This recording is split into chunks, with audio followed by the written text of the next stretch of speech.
Perfecto, y ahora sí podemos comenzar. Hola a todos y a todas, sean muy bienvenidos y bienvenidas a nuestro primer ciclo de webinar, Nuevas exigencias de la sostenibilidad. La agenda de hoy estará dividida en tres partes. Partiremos primero hablando sobre la ley REP, la responsabilidad extendida del productor. Este tema será abordado por Paulina Cataldo, CEO de Acción Circular. Luego, en segundo lugar, hablaremos de la norma de la CMF 461, explicada por Andrés Sepúlveda, el CEO de Tero Technologies. En último lugar, tendremos la sección correspondiente a la norma chilena 3262, que habla sobre la equidad de género, desde la voz de Pablo Sepúlveda, director de Innovación Social de Proyecta Impacto. Este webinar nace desde nuestro grupo de empresas compuestos por Proyecta Impacto, que vendría siendo una consultora que apoya e implementa en proyectos en materia de sostenibilidad, siempre basado y pensando en empresas directamente, Acción Circular, que utiliza la tecnología para la gestión del reciclaje, TeroApp, un software que simplifica la gestión, reportabilidad e información de sostenibilidad de las empresas, y finalmente Forage, quienes desarrollan tecnología con un foco sostenible. Nosotros somos un holding de colaboración que a través de este ciclo busca potenciar comunicacionalmente las diferentes dimensiones de la sostenibilidad. A continuación, Paulina Cataldo, cofundadora de Acción Circular, reconocida por mujeres empresarias en el concurso Esprende de STEM con el segundo lugar, además de que fue seleccionada como fue parte de las 100 mujeres más influyentes seleccionadas en el año 2021, y hoy su startup es parte del portafolio de Chile de Global Ventures en un periodo muy corto, siendo parte de inversión de riesgo de Fundación Chile. Quiero recordar a nuestra querida audiencia que, por favor, a medida que vayan teniendo dudas, dejen sus preguntas en los comentarios para que éstas puedan ser leídas y respondidas al final de las tres presentaciones. Por favor, Paulina, te doy el pase para que puedas solicitar el control de la pantalla. Buenísimo, muchas gracias, Seba. Ahí ya estoy solicitando el control. Perfecto. Bueno, muchas gracias. Buenos días. Nosotros vamos hoy día a contarles un poquito en términos generales qué es la Ley de Responsabilidad Extendida del Productor, que ya está en marcha, ya tiene sus decretos funcionando, o la Ley 20.920 de Fomento al Reciclaje y de Ley de Responsabilidad Extendida del Productor, que en verdad ese es su nombre completo. Vamos. ¿Cuál es el objetivo que persigue esta ley? Bueno, principalmente aumentar las tasas de reciclaje en el país. Esto esperando mejorar también la calidad de vida de las personas, el cuidado del medio ambiente y la salud de las personas. Ahí no sé por qué no se están pasando las slides. Ahí está. Ese es el objetivo por el que nace. Esta ley está presente en muchos otros países del mundo, principalmente en Europa, en países desarrollados principalmente, entonces es algo innovador que se puede decir que estamos haciendo acá en Chile, también pioneros en Latinoamérica, y lo que busca, si es que tuviésemos que hablar en palabras sencillas de esta ley, es tratar de generar una colaboración desde los distintos actores de la sociedad y del sector privado y el sector público para poder aumentar estas tasas de reciclabilidad o de valorización de distintos productos que se llaman los productos prioritarios, que los vamos a ver después, que son los más urgentes de poder tener un tratamiento más ecológico, más responsable. En ese sentido, lo que obliga esta ley es que a las empresas que están importando productos o fabricando productos y los ponen en el mercado, los externalizan a los consumidores finales, se hagan cargo de alguna manera con algunas estrategias que tengan que diseñar de recuperar esos envases, embalajes o productos al final de su ciclo de vida, evitando que terminen en el mar, en los desiertos, y en los basurales o en los rellenos sanitarios, porque a veces terminan en los rellenos sanitarios estos productos y no son el lugar más adecuado para poder disponerlos. Por lo tanto, la ley obliga a que los productores de estos productos o las grandes empresas, también las medianas, se coordinen con los municipios, con empresas gestoras que son encargadas de captar el material reciclable o el material que se va a valorizar desde los consumidores finales, a través de distintas estrategias como la generación de puntos verdes, entre otras cosas, centros de acopio, acondicionamiento, para que lleguen finalmente a las plantas de valorización o de reciclaje. Y nosotros como consumidores tenemos el deber de poder aprender sobre cuáles van a ser las medidas que van a tomar estas empresas para poder gestionar estos residuos. Es decir, si por ejemplo ya tengo un refrigerador en desuso en mi casa, ya no sería la opción ir a dejarlo a algún lugar X, sino que ahora tengo que informarme y saber cuál es el lugar adecuado para llevarlo, y quizás puedo obtener incluso un descuento por llevarlo a ese lugar y poder comprar un producto nuevo. Bueno, y por otra parte, el rol del Ministerio de Medio Ambiente es fijar las metas de recuperación, porque esto se rige bajo metas, es decir, gradualmente se van a ir fijando metas de recuperación de estos productos que se están poniendo en el mercado, que tienen como objetivo ir aumentando estas tasas de reciclabilidad o de valorización en el tiempo, y también de cobertura, es decir, no solamente se pueden recuperar estos productos desde, por ejemplo, Santiago, la región metropolitana, que es donde está la mayor cantidad de la población, sino también en las demás regiones. Y además existe una nueva entidad que no está acá en la imagen, pero es la creación de estos sistemas de gestión, o los grandes sistemas de gestión, que lo que buscan es que las grandes empresas o productores de productos prioritarios se junten y generen en conjunto, alrededor de más de 20 empresas, una estrategia para la recuperación de esos productos prioritarios. Voy a avanzar aquí a la siguiente slide.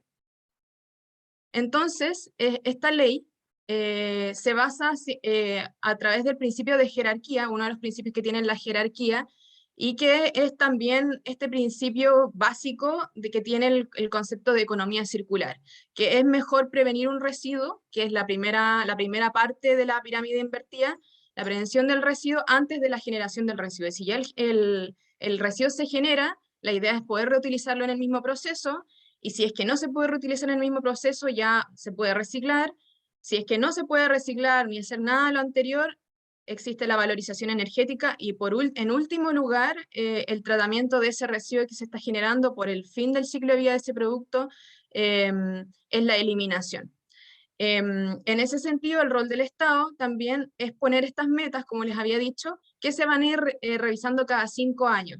Es decir, ya el Estado puso metas para algunos productos prioritarios, como es el caso de los envases y embalajes, los neumáticos, los aparatos eléctricos y electrónicos, pero cada 5 años eso se va a ir evaluando, también en función del aprendizaje que se tenga de cómo se están comportando las empresas o la recuperación de esos materiales, porque al final es un proceso de mejora continua, ¿no es cierto?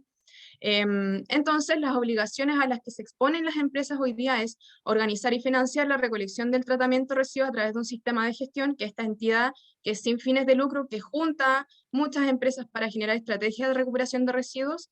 Por otra parte, también cumplir las metas de recolección y las metas de valorización de residuos, y asegurar que el tratamiento de residuos recolectados se realice por gestores autorizados. Es decir, ya no va a ser posible seguir trabajando que una persona pasó a mi empresa, se llevó el material y no supe el destino de ese material, sino que ahora esa persona va a tener que tener sí o sí sus permisos, va a tener que estar registrado como un gestor autorizado, y sí o sí yo voy a tener que tener la trazabilidad de ese residuo, es decir, quién se retiró ese material de mi empresa o quién lo captó, qué permisos tenía y dónde fue dispuesto. Si es que esto no se hace y no se cumplen estas metas, las multas son de hasta $8.000, 8 millones de dólares, y además pueden recibir amonestaciones por escrito. Y esto aquí es súper importante, porque las empresas que decían seguir la estrategia de recuperar los residuos al final del ciclo de vida de manera individual, porque también se puede hacer de manera individual, esta empresa va a estar sujeta a esa multa. En cambio, si lo hacen de manera colectiva, va a ser el sistema de gestión con todo el grupo de empresas el que va a estar expuesta a esa misma multa. Entonces, ese es un incentivo también a poder generar esta colaboración entre las empresas.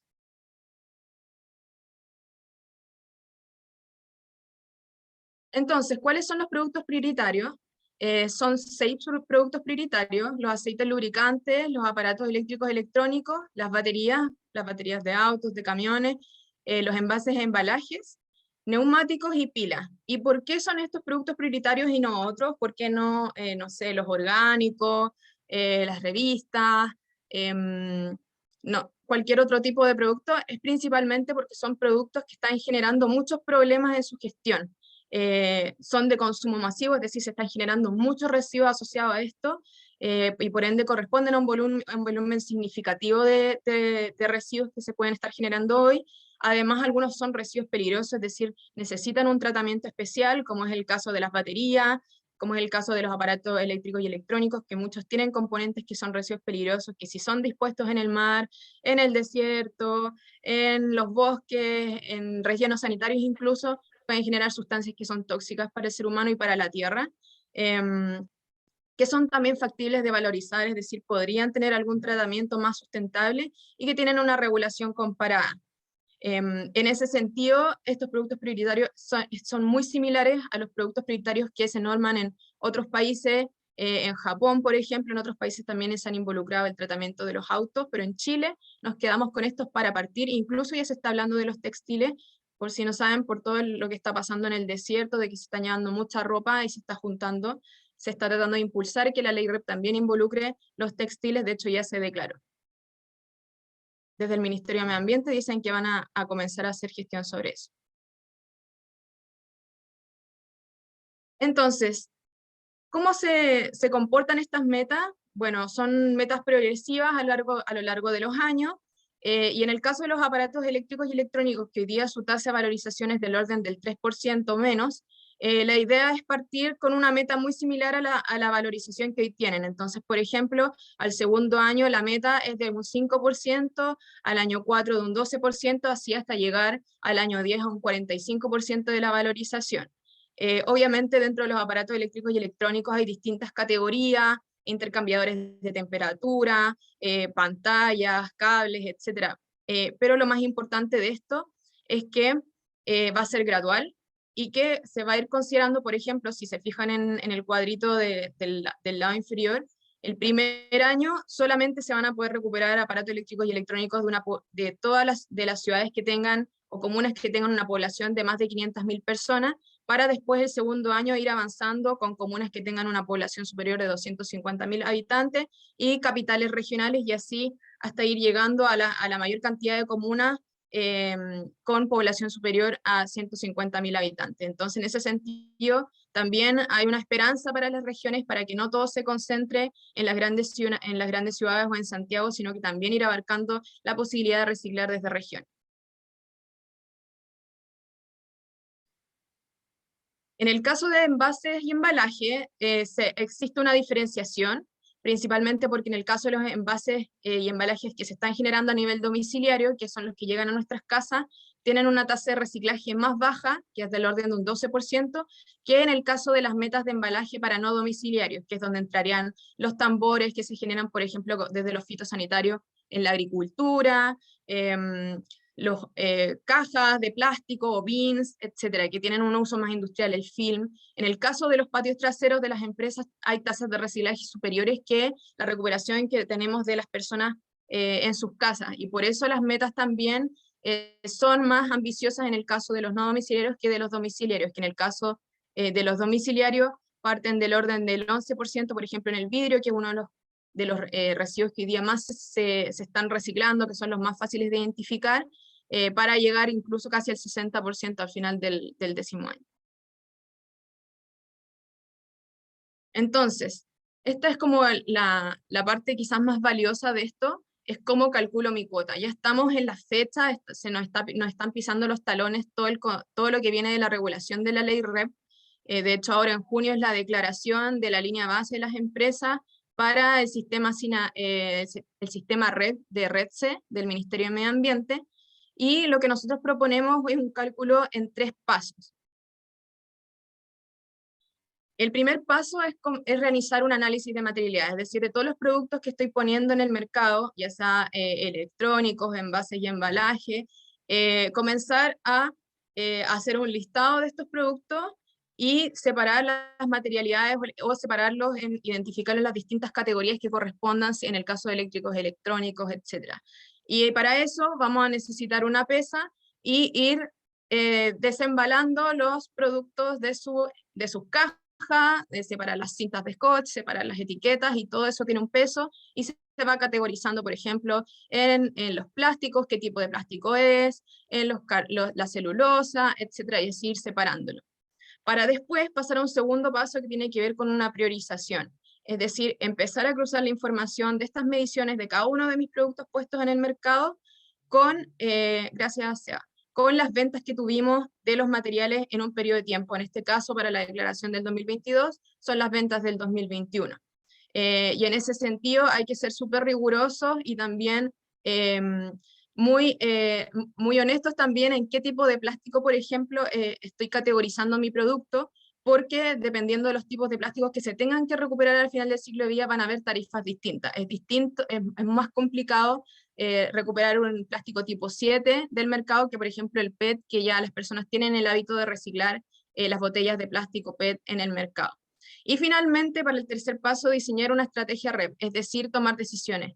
Ya que pude abrir mis ojos y ver cuántas toneladas de material estoy poniendo en el mercado, cuántas toneladas de electrónico estoy poniendo en el mercado en un cierto intervalo de tiempo, comenzar a tomar decisiones de si voy a recuperar estas cuotas de manera colaborativa, con un gran sistema de gestión, o lo voy a hacer de manera individual.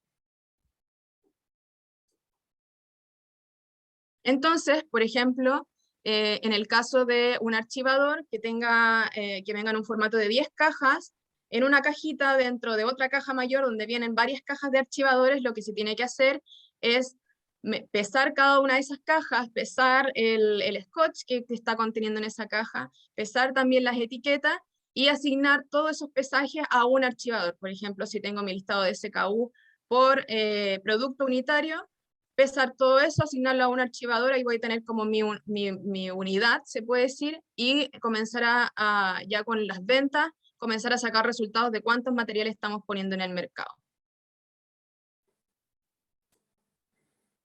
Y para finalizar, los quiero dejar con algunas fechas relevantes.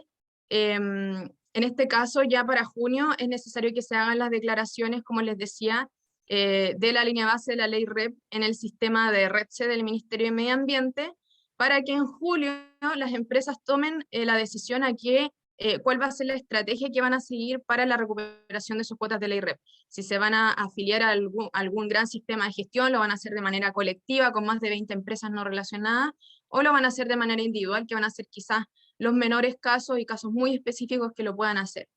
Para que en septiembre del 2022 se comiencen los primeros indicios de cuál va a ser el plan de recuperación y también obtener las ecotasas, que van a ser cuánto te va a corresponder a ti pagar como empresa para poder hacer la recuperación de estos productos prioritarios del final del mercado. Para que en septiembre de 2023 ya comenzamos con la operación de estos sistemas de gestión y a recuperar las cuotas de envases de embalajes, eléctricos y electrónicos. En este caso pusimos las fechas relevantes de envases y embalajes, que es lo que está más próximo, pero también es lo que viene en los otros productos prioritarios que hablamos, que son las pilas, las baterías, los aceites lubricantes, que todavía algunos están en tramitación, pero es lo que viene. Así que con eso terminamos nuestra parte de la charla. Muchas gracias. Dejamos ahí nuestro contacto en caso que necesiten algún tipo de asesoría, ayuda en este proceso, y les deseamos mucho éxito en esto que se viene. Vale, muchísimas gracias, Paulina, por tu presentación. Ahora recordar que cualquier duda de nuestra audiencia, que vamos a estar respondiendo todo al final de toda esta charla. ¿Vale? Ahora le voy a pedir a Andrés Sepúlveda, que es un cofundador de Proyecto Impacto, con más de 7 años de experiencia en el mundo de sostenibilidad corporativa y también es cofundador de Tero Technologies. Andrés, por favor, puedes tomar el control de la presentación para poder hablar sobre la norma 461 de la CMF. Bueno, Sebastián, muchas gracias por la introducción. Buenos días también a todas y a todos. Muchas gracias por participar de esta instancia. Para nosotros es sumamente relevante que estén acá. Así que muchas gracias. Bueno, hoy les hablaré justamente sobre esta nueva norma, la norma 461 de la Comisión del Mercado Financiero y de su relevancia en torno a la reportabilidad de los temas de sostenibilidad, porque justamente eso es lo que hace esta norma.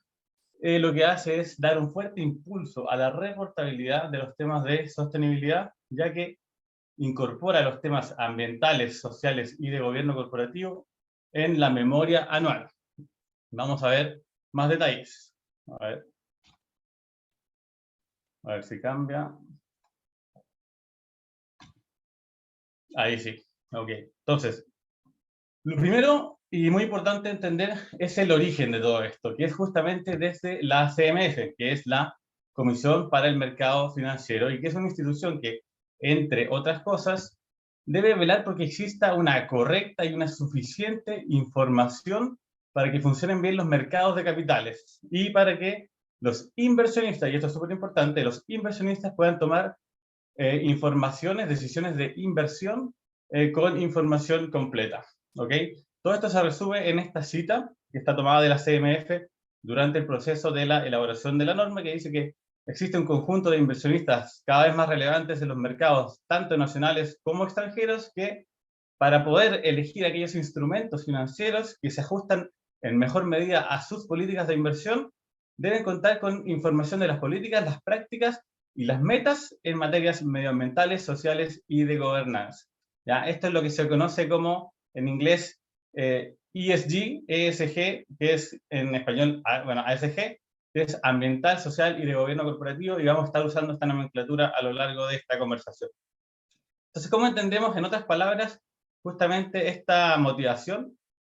Significa que hoy los temas ASG son parte integral de la política de inversión de los inversionistas. ¿Ya? Cerca del 80% de los inversionistas ya cuenta con una política de inversión ASG. ¿Ok? Entonces, que para ellos considerar dónde invertir y dónde no invertir, esto también es súper importante, necesitan tener a su disposición información ASG, información ambiental, social y de gobernanza, pero información de calidad, ¿ya? No simplemente la información que a cualquiera se le ocurra. Entonces, justamente, eso es lo que la CMF busca con la generación de esta nueva norma. Entonces, veamos cuáles son los contenidos que abarca esta nueva norma. Vamos a repasar algunos a priori y no vamos a poder entrar a todo el detalle, por supuesto, pero lo primero es entender y recordar que lo que hace esta nueva norma es que incorpora temas ASG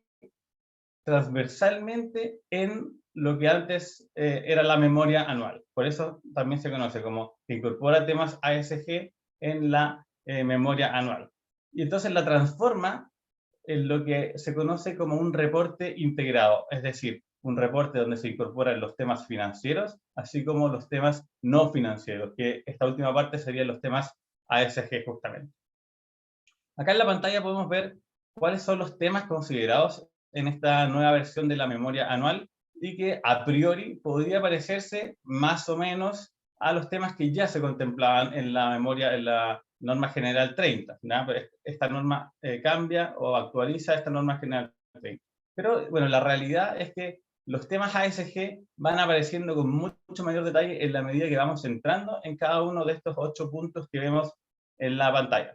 Vamos a nombrar algunos. Por ejemplo, dentro del gobierno corporativo, cuando hablamos del directorio en particular, ya no solamente tenemos que mencionar, por ejemplo, quiénes son los miembros, cuáles son sus currículum, cuáles son sus propiedades, por ejemplo, sino que ahora también hay que reportar, por ejemplo, con qué frecuencia se le reportan los temas ambientales y sociales y de cambio climático al directorio. Es decir, cómo también el directorio incorpora formalmente dentro de sus estrategias y de su toma de decisiones los temas de cambio climático, los temas ambientales, los temas sociales.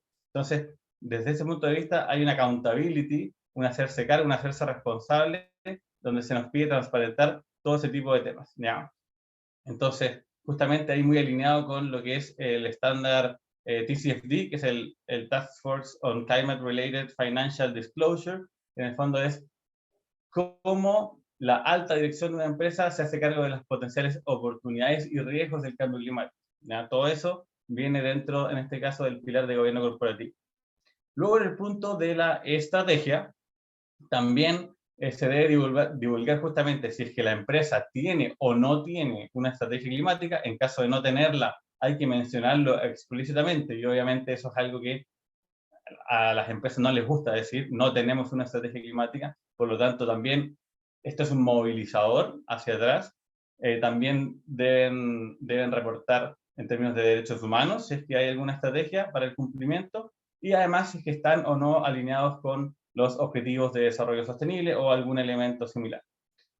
En el punto de personas, se pide con mucho detalle, por ejemplo, dar cuenta de cómo se compone la fuerza laboral de la empresa en términos de nacionalidad, edad, género, situación de discapacidad, así como también aquí vamos a mostrar si es que existen, por ejemplo, políticas de equidad cómo se calcula, por ejemplo, las brechas salariales, y ahí también se pide mucho detalle. En general, esta norma es bien detallista y bien exigente. En el punto de gestión de proveedores, que es algo completamente nuevo, que antes no existía mucho en la memoria, antes se mencionaban simplemente los proveedores principales, ahora la empresa debe divulgar, por ejemplo, cuáles son sus plazos de pago para los proveedores, también con harto detalle, y además, cuáles son los mecanismos que tiene la empresa para seleccionar y para evaluar en términos de riesgos ambientales, sociales y de gobierno corporativo a esos proveedores. Entonces, también la invitación, digamos, más o menos obligatoria, es a que las empresas también se hagan cargo de sus cadenas de suministro, que eso es algo también, una brecha importante hasta el día de hoy, así que también súper bien por ese lado. Y por último, pero no menos relevante, son justamente los indicadores de sostenibilidad, es decir, a todo estos otros 7 puntos que son estándar para todas las empresas, se le agrega este último punto de indicadores de sostenibilidad, y en este punto justamente las empresas deben tomar los indicadores que según otros estándares de sostenibilidad les corresponde transparentar. En este caso, la norma 461 hace alusión al estándar SASB y al estándar TCFD para justamente incluir específicamente para cada industria los indicadores ambientales y sociales que las empresas tengan que divulgar. Y este último punto es súper relevante porque recoge el feedback durante el proceso de elaboración de la norma, que es justamente lo que se conoce como materialidad. Es decir, que las empresas no reporten todas lo mismo, sino que las empresas hagan énfasis en aquellos puntos que son más relevantes para su propia industria, ¿ya? Solo por poner un ejemplo, si es que hablamos de minería, podría ser considerar, por ejemplo, temas de uso hídrico o de gestión de las comunidades, ¿ya? Como énfasis adicional, ¿ok? Bueno, todos estos puntos que les mencioné son solamente algunos de los temas ESG incorporados dentro de la memoria. Obviamente ahí hay que hacer el doble clic e ir viendo cada uno de estos. Lo que sí es importante entender es que esta nueva norma es un desafío importante para las empresas y sobre todo para aquellas que hasta ahora no habían estado reportando o que no tienen una experiencia importante en reporting. Quizá para las que hacían antes un reporte integrado no es tan difícil el cambio. Igual hay que hacer súper minucioso con eso. Entonces, ya pasando a algo un poquito más práctico, ¿a quién se le aplica esta norma? ¿Quiénes son sujetos de esta norma? Básicamente son todas o casi todas las empresas, las entidades que son supervisadas por la CMF. Esto es, primero que todo, todos los emisores de oferta pública, es decir, todas las empresas que se financian con bonos o que emiten acciones. Después también los bancos, las compañías de seguro y las administradoras generales de fondos, y además hay otros que tienen algunas sociedades especiales. Y justamente, ¿por qué a estas empresas se les exige? ¿Por qué a empresas con estas características? Bueno, principalmente porque el propósito de la norma, recordemos que es que los inversionistas y el mercado de capitales cuenten con información ASG de calidad para que puedan tomar decisiones informadas con una visión completa y no solamente mirando el punto financiero, sino también estos elementos no financieros que han cobrado cada vez más relevancia en el mundo de las inversiones, ¿ya? Entonces se buscan dos cosas. Primero, comparabilidad, por eso hay una parte que es común para todos y que el inversionista puede decir, esta empresa tiene un mejor desempeño que esta otra. Y por otro lado, la materialidad, que es decir, los puntos que son más relevantes para cada industria. Y se busca un equilibrio entre estos dos puntos según lo que dice esta nueva norma. Entonces, ¿por qué se recomienda este estándar SASB en vez del GRI? Porque el GRI es el estándar más utilizado a nivel global para reportes de sostenibilidad. Y aquí la respuesta en realidad tiene que ver con las capacidades, digamos, de la CMF, que como institución pública solamente puede actuar dentro del ámbito de su mandato. Es decir, que no pueden meterse en otros temas, aunque quisiera, ¿ya? Por lo tanto, en este caso, el mandato es obviamente desde el mundo financiero y por velar que exista una información de calidad para los inversionistas.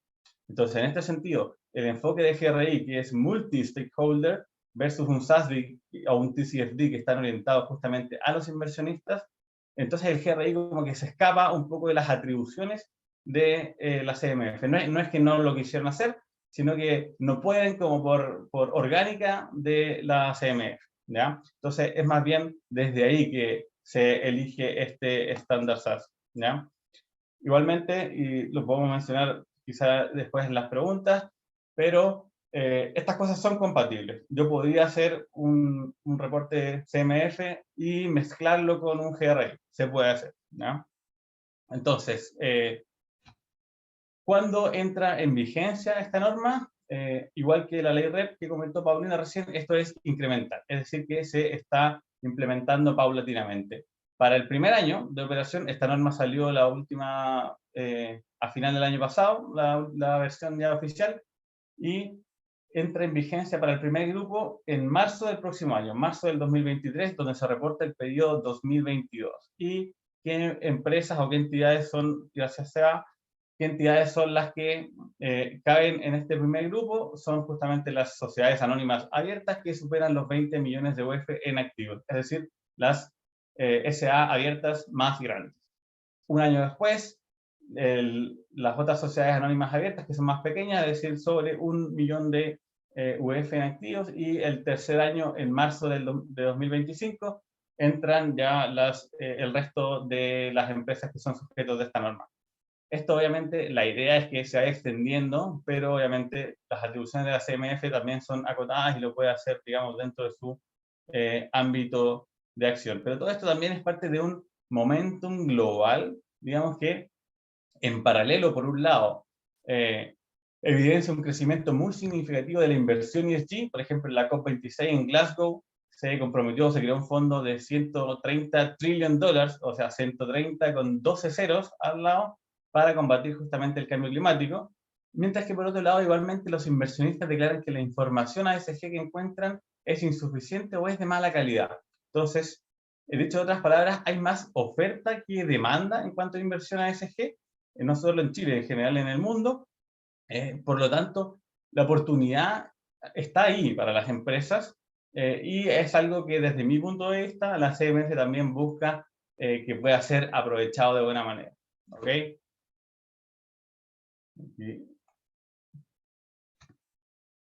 Ok, entonces solamente para cerrar, justamente esta misma oportunidad es la que nosotros desde Tero queremos invitar a las empresas a aprovechar, y en palabras muy sencillas, ¿cómo hacerlo? Entregándole básicamente las herramientas que les permita a las empresas cumplir con todas sus exigencias de divulgación ESG, incluyendo tanto el GRI como un CMF, por ejemplo, pero que esto sea de manera eficiente, es decir, que no sea un proceso tan costoso y doloroso como es hoy día todos los procesos anuales de reporting, sino que puedan tener toda su data unificada, actualizada en un solo lugar, una sola plataforma, y que entonces la capacidad de reportar venga como una consecuencia de una buena gestión. ¿Okay? Entonces, nosotros enteros buscamos justamente simplificar toda esta gestión y modernizar la gestión de sostenibilidad, como se han modernizado obviamente muchas otras áreas de la empresa, como la gestión de recursos humanos, de inventario, warehouse, etc. Entonces, finalmente, de esta manera poder acelerar la sostenibilidad y que las empresas, por supuesto, puedan mejorar su impacto. Muchas gracias a todos y a todas. Buenísima. Muchísimas gracias, Andrés, por tu explicación y nutritiva visión respecto a la norma de la CMF. Ahora pasamos con Pablo Sepúlveda, quien se ha desempeñado en proyectos de desarrollo de comunidades y transformaciones organizacionales hacia la sostenibilidad. Actualmente, él es socio y director de innovación social en Proyecto Impacto e investigador asociado al Instituto Interdisciplinario para la Innovación de la Universidad de Talca. Pablo, por favor, te pido si puedes solicitar el control. Ahí estás listo, por favor. Súper, gracias Seba por la introducción. Y también por la invitación de poder hablar de un tema tan interesante.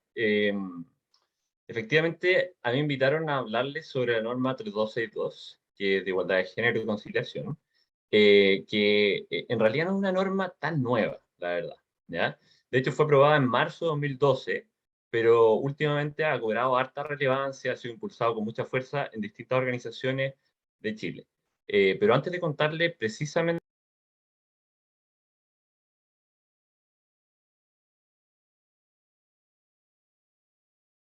Justamente lo perdimos, parece.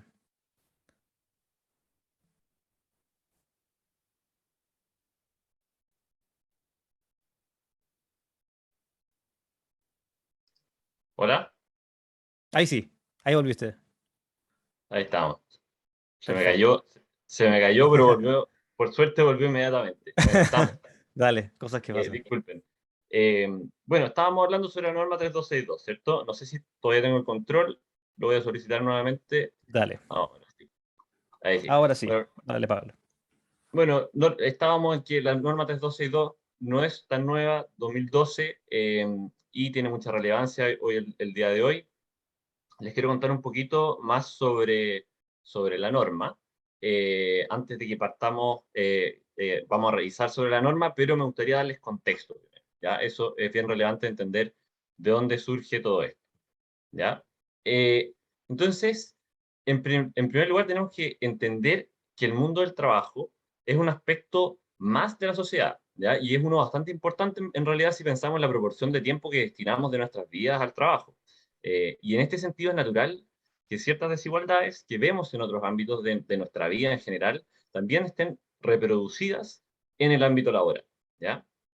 Entonces, una de las desigualdades que quizá que son de más larga data, tiene que ver con, uy, perdón, ahí sí, ya, ahora sí. Sí, una de las desigualdades de más larga data tiene que ver con algunas de las diferencias importantes entre hombres y mujeres, ¿ya? Que en el mundo de las organizaciones en realidad se refleja de formas distintas, pero en general tiene que ver con diferentes oportunidades de acceso a condiciones y que van a depender del género al que se pertenece. Algunas de ellas que ustedes pueden ver aquí reflejadas en la pantalla tienen que ver con, por ejemplo, una mayor dificultad para acceder a empleos por parte de las mujeres, menos oportunidades de promoción interna, existen también brechas considerables en términos salariales, en perjuicio de las mujeres, por supuesto, para un mismo trabajo, y al mismo tiempo también vemos desigualdades en los incentivos, los beneficios, como por ejemplo el acceso a la capacitación. Otro tema también súper relevante es que las dificultades para lograr la conciliación de la vida laboral, familiar y personal son mucho más marcadas para el caso de las mujeres. ¿Ya? Por ejemplo, en un estudio realizado por el Centro C para entender los efectos de la pandemia en el trabajo, determinó que las mujeres dedicaban alrededor de 9 horas semanales más que los hombres dedicadas al trabajo doméstico. ¿Ya? Y en la misma línea, el informe de igualdad de género de 2021 de la OCDE también muestra que en Chile la tasa la tasa de empleo de las madres con hijos menores de 3 años eh, es 10 puntos porcentuales más baja que la de las madres con hijos de 3 a 5 años y 15 puntos inferior a las madres cuyos hijos tienen entre 6 y 14 años. Por lo tanto, vemos que efectivamente la conciliación, la posibilidad de conciliación afecta de manera desigual a hombres y mujeres. ¿Ya? Entonces, eh, si vamos con lo siguiente, también tristemente vemos que, y se comprobó esto el año 2018, Chile se posicionó en este ranking que obviamente no es algo de lo que estar orgulloso, como el cuarto lugar de los países de la OCDE con mayor brecha salarial de género, empatado en este caso con Letonia. ¿Ya? Todos esos son países de la OCDE. Y tenemos también que quizá algunos datos más precisos. Por ejemplo, aquí podemos ver que en 2018 el 40,1% de las mujeres de 15 años y más que no estudiaban, no tuvo ingresos propios, digamos, en otras palabras, son mujeres dependientes económicamente. ¿Ya? En los hombres, si lo comparamos, es solamente un 15%. Entonces, nos preguntamos, ¿cuáles son realmente las razones que alejan a las mujeres del trabajo? Y, por ejemplo, según la encuesta nacional de empleo del INE, en el último trimestre de 2019 se estimaron más de 5.700.000 mujeres, personas fuera de la fuerza laboral en general, y de estas personas un 65,3 son mujeres y solamente un 34,7 son hombres. La principal razón que las mujeres declararon para encontrarse fuera de la fuerza laboral, que corresponde a un 34,7% de este porcentaje, señaló que no trabaja debido a razones familiares que son permanentes, ¿ya? algo que, digamos, no va a cambiar en la realidad de sus vidas, al menos en el próximo tiempo. Y, en cambio, solamente un 2,3 de los hombres entregó esta misma razón. Entonces, aquí vemos una diferencia también abismal. Y si hablamos puntualmente de lo que tiene que ver con participación, de acuerdo con las últimas cifras de la encuesta nacional del empleo de INE, correspondiente al trimestre móvil entre noviembre de 2021 y enero de 2022, las mujeres siguen participando menos que los hombres en el mercado laboral. Ese trimestre, las tasas de participación se situaron en 48,3% en las mujeres y 69,6% en los hombres. Entonces, existe una brecha de 21,3 puntos porcentuales en desmedro del grupo de las mujeres. Entonces, en este contexto, se entiende mejor la importancia de lo que vamos a hablar el día de hoy, la norma 3262. ¿Qué es precisamente esta norma? Se trata de un instrumento que ha sido preparado por el Instituto Nacional de Normalización, el INN, fue estudiado por el Comité Técnico de Equidad de Género y finalmente aprobado por el Consejo del Instituto Nacional de Normalización. Como les dije anteriormente, esto fue en marzo de 2012.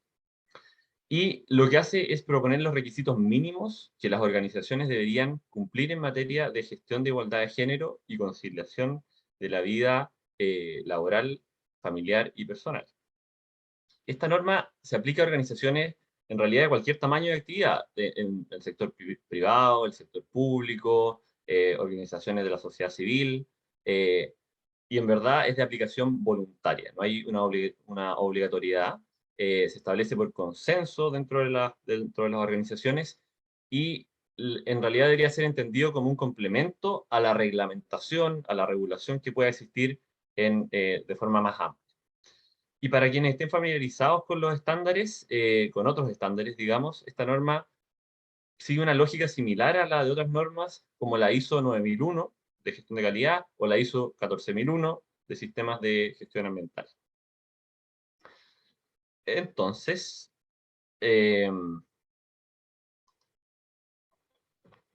ahora sí. Entonces, ¿cuáles son las etapas propuestas para la implementación de esta norma? En primer lugar, la norma plantea la necesidad del compromiso de la alta dirección para así establecer una política de género y conciliación y asegurar la disponibilidad de los recursos que obviamente se requieren para esta implementación. Y luego, la implementación es seguida por una etapa de diagnóstico que se refiere a la detección de brechas que puedan existir entre hombres y mujeres. En tercer lugar, después se implementan los planes de acción que incluyen la gestión de recursos humanos basada en la no discriminación e implementar los mecanismos para facilitar la conciliación entre la vida laboral, familiar y personal. Por último, la cuarta etapa considera la evaluación y certificación de la norma. Todo este proceso debe ser acompañado por distintas acciones de comunicación y formación en todos los niveles de la organización.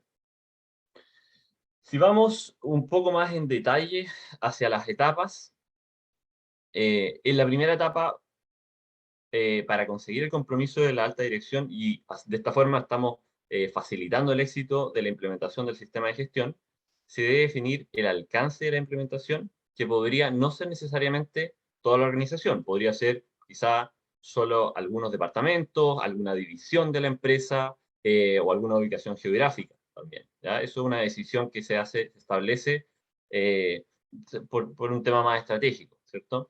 Luego se debe comunicar a la organización el compromiso para comenzar con la implementación. Esto podría ser reforzado firmando una carta de compromiso, no es obligatorio, pero se ha visto que algunas empresas, algunas organizaciones han decidido hacerla de esa forma, y esa firma de compromiso, esa carta, es ante el Ministerio de la Mujer y Equidad de Género o el CERNAMEC, ¿ya? Además, aunque tampoco es obligatorio, se recomienda la constitución de un comité de género que pueda facilitar la coordinación entre las distintas áreas y así delegar responsabilidades. Hay muchas tareas asociadas a esto y puede ser bueno tener harta gente trabajando y dividiendo funciones. Lo que sí es obligatorio es que para la norma es que es responsable, el que se hace responsable siempre de liderar este proceso debe ser una persona de la alta dirección, que en este caso podría ser uno de los integrantes del comité, ¿ya?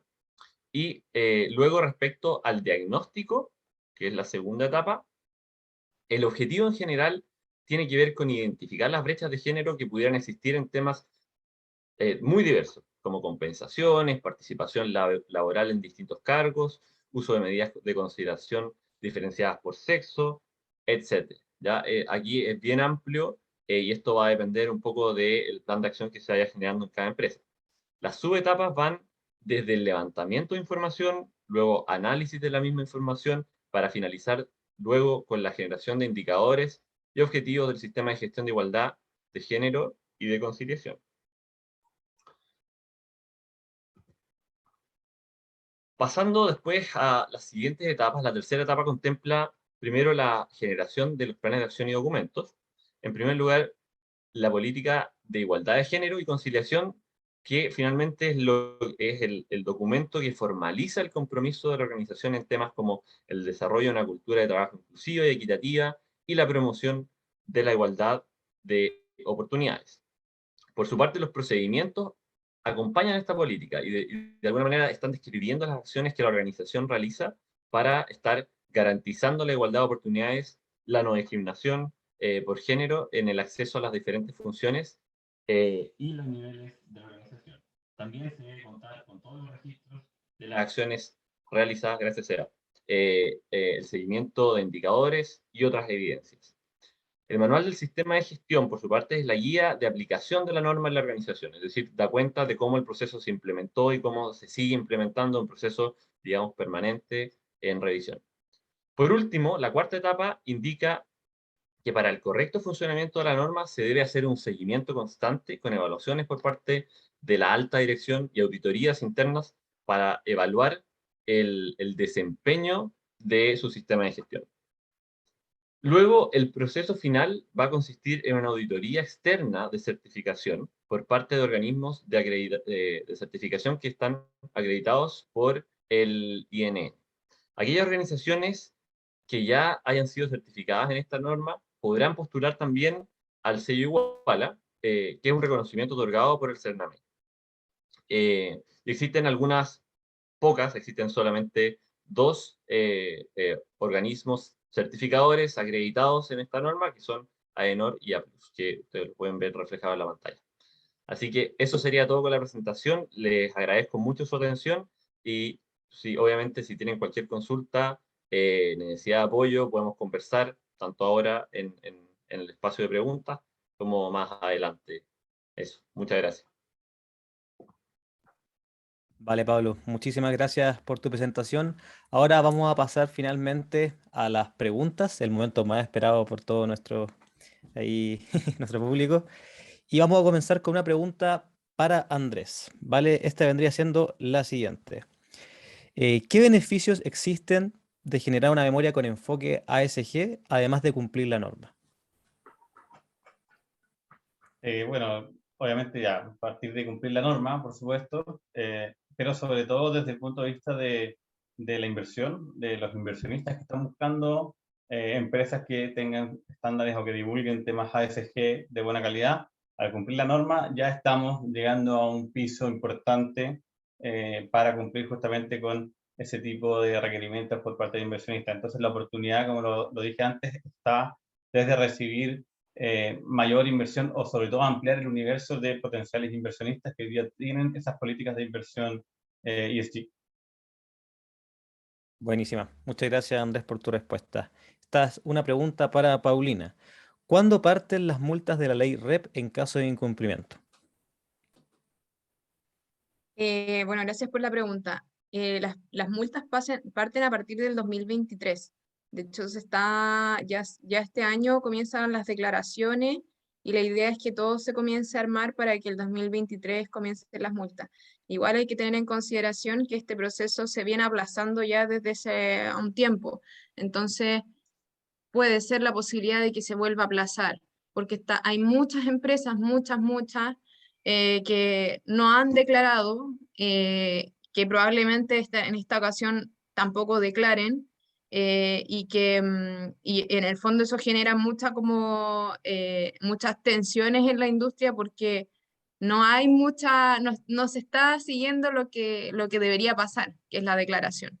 Entonces, es probable que si es que vuelven a ser muy pocas las empresas que declaran, quizás se aplace de nuevo. No es lo ideal, pero hay muchas barreras todavía para la completa implementación de la ley REP. Muchas gracias, Paulina. Ahora tenemos otra pregunta para Andrés.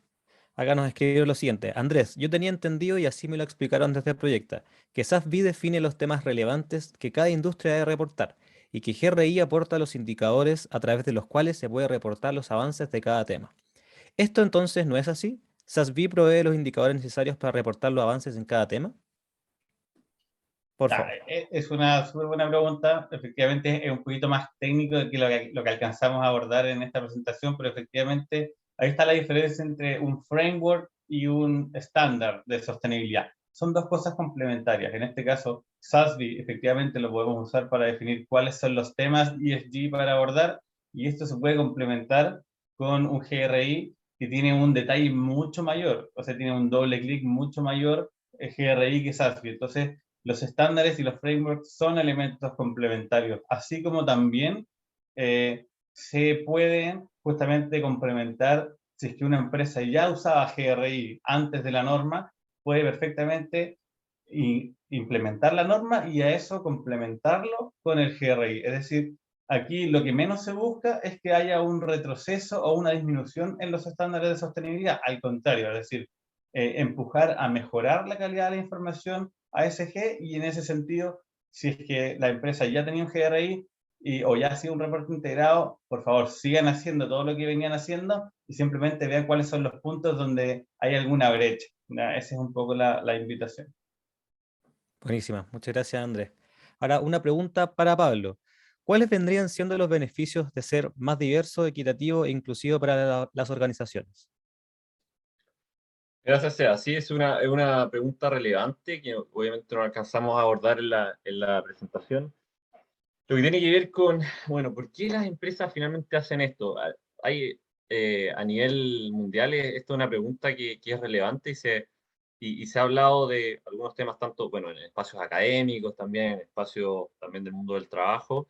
Se habla de que efectivamente los beneficios de avanzar, no solamente en temas de género, en diversidad, sino que también en muchísimas otras temáticas de diversidad, existen beneficios a nivel de, por supuesto, atracción y retención de talento, muy fuertemente, y temas asociados a lo que tiene que ver con el compromiso de los trabajadores, finalmente el desempeño también, y la productividad en la empresa en general. También se ha hablado, por ejemplo, de la consultora McKinsey, por ejemplo, anualmente está sacando un reporte que habla de cómo las empresas, ellos hacen un estudio con más de 2.000 empresas a nivel mundial y dicen, bueno, efectivamente han visto que las empresas con más presencia femenina, sobre todo en alta dirección, a nivel de gerencial, las empresas que tienen más mujeres son más rentables. Y eso lo han visto, una correlación importante durante todos esos años. Ahora, tampoco nos tenemos que quedar en algunas un tema simplista. El tema de una correlación no nos basta decir, bueno, efectivamente las mujeres, las empresas con más mujeres van a ser siempre más rentables. Lo que es importante entender es que, es que esto lo tenemos que hacer bien, ¿ya? Avanzar en temas de poder tener mayor diversidad, en poder tener más espacios de inclusión, nos permite tener una oportunidad. Y en este sentido, la norma nos habla de distintos caminos para poder hacer. La norma es bien diversa y tiene, bueno, a diferencia de las otras dos normas que conversamos, no es obligatoria, ¿ya?